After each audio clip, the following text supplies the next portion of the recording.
signs that you might be in an emotionally abusive relationship. And for the sake of illustration, we'll be looking at the couple Vince and Tamika from a reality TV show called Put a Ring on It. Vince and Tamika are not my clients.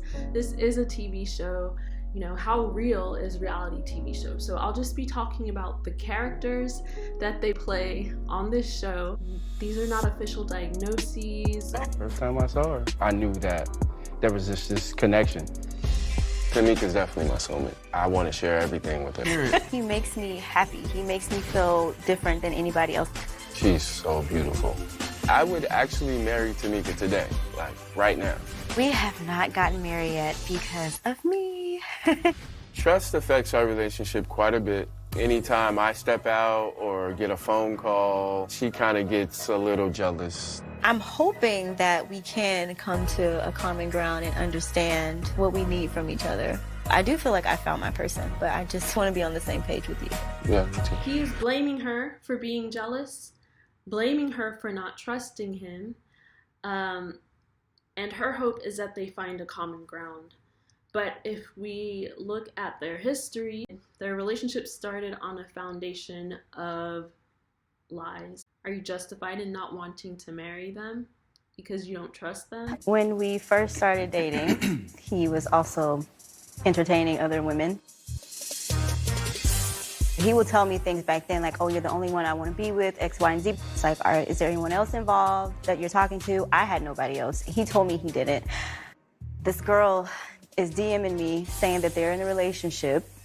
I confront him about it. He's telling me I'm crazy, I'm acting insecure. Turns out, based off the messages and the text messages that the girl sent me, she was telling the truth. He did something. She had evidence. He called her crazy. That is gaslighting. And to stay in a relationship where you are gaslighted, you will start to question your own sanity. Even though the proof, the facts, the evidence are right in front of you. So what we just heard is that he was telling her, I love you, you're the only one I want to be with. Girl, let's take a look and see if his words and his actions match. If they don't, we confront it. If he does not accept responsibility, then it's a good idea to get out of the relationship, especially at the beginning, before there's a huge time and emotional investment. Listen though, It's my fault that he had another girl. People are not going to be grateful to us when we tolerate their abuse. We had just met each other, but you can't sit here and tell me that, oh, I'm in love with you, but then, oh, I'm trying to get rid of this person, but still, let me keep her around and text her, oh, I love you too. Bottom line, he lied about not having somebody, and he had a whole situation on the side that he still refuses to admit that it was a situation. He's showing an inability to accept responsibility, accept that he is flawed. And how will you resolve any conflict with someone who's always right and you're always wrong? It's important to understand that the word love does not mean the same thing to everyone.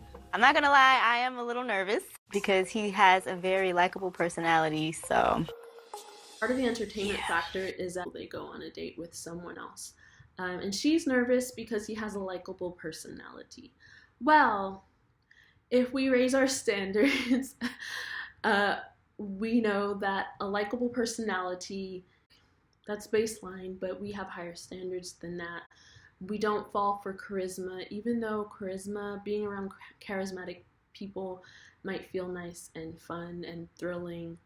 She needs to understand that she has something to offer also and not be afraid to lose. If you did your best and you lost it, it wasn't yours. I like the fact that we're all here for the same reason. Yeah. I think it'll get more fun, and I think it'll get more intense too.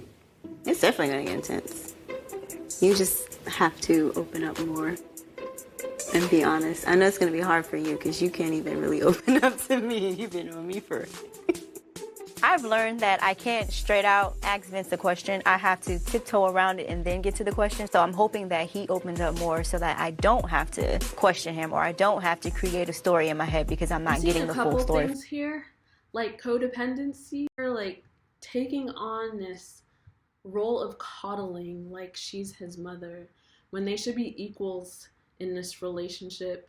But she, you know, she is the one who has to get him to try and open up and coax him out of his shell, and tiptoe around him.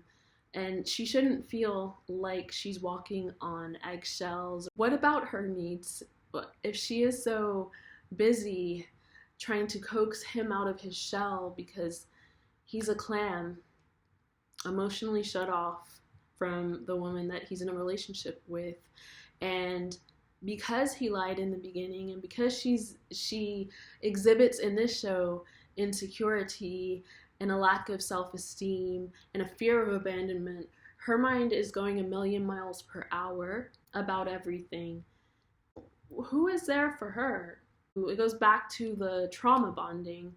She is, easily manipulated by him at this point also. Working out their own traumas with each other. He told me he was going out of town for a production meeting. It turns out he went out of town to be with her and her family. So at first you told me that it was nothing when we weren't together. Now that we're together, you're telling me that you don't know who this girl is, but you just flew to Chicago to be with her family. But I'm the crazy one, and he to this day will not admit that he went to Chicago when the girl has shown me itinerary, she's shown me the text messages, she's shown me everything. Just admit that you freaking lied. Yeah. It's been rocky. Looking to change somebody with your love.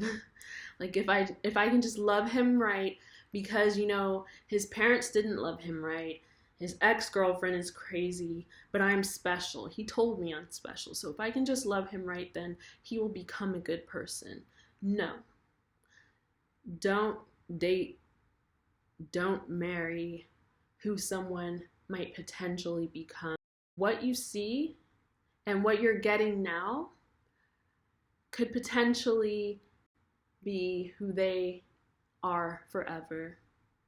Okay? So assume not that they will change because you've tolerated disrespect and one day they will behave. Assume that they might not ever change, and ask yourself, could I live with this for the rest of my life? Extremely nervous. Not only is it a first date, it's a blind date, but I'm hoping I'm able to realize what was missing from me while being in this relationship with Vince, because I feel like I lost a lot of who I used to be. It's important at the beginning, before you even meet the guy, to know who you are, to have standards, to know what the standards are, to know what the deal breakers are, to know what your boundaries are, to have a healthy sense of self-esteem and identity, so that you can say no in the beginning when someone comes to you and asks you to drop all of that, knowing that she was the other woman in the beginning. And also, being called crazy, admitting where he went wrong in the past would be a start. You would feel like you've lost who you are. And now she's a constant case of anxiety, right? Every time he gets a message, every time he steps out of the house, because of the history, trauma has been created, but they go through a cycle, So it's created, but she stays. And he says he loves her, and she thinks he needs her because no one in the world can understand him. And she has to ask herself if she wants to go through this stress for the rest of her life and continue to accept blame for essentially this traumatic experience that she had toward the beginning of the relationship. Let me know if you want me to do more of these psychologists' reaction to these types of shows. Let me know. Thanks for watching. Subscribe, like, share, and come back for the next video. See you next time. Bye.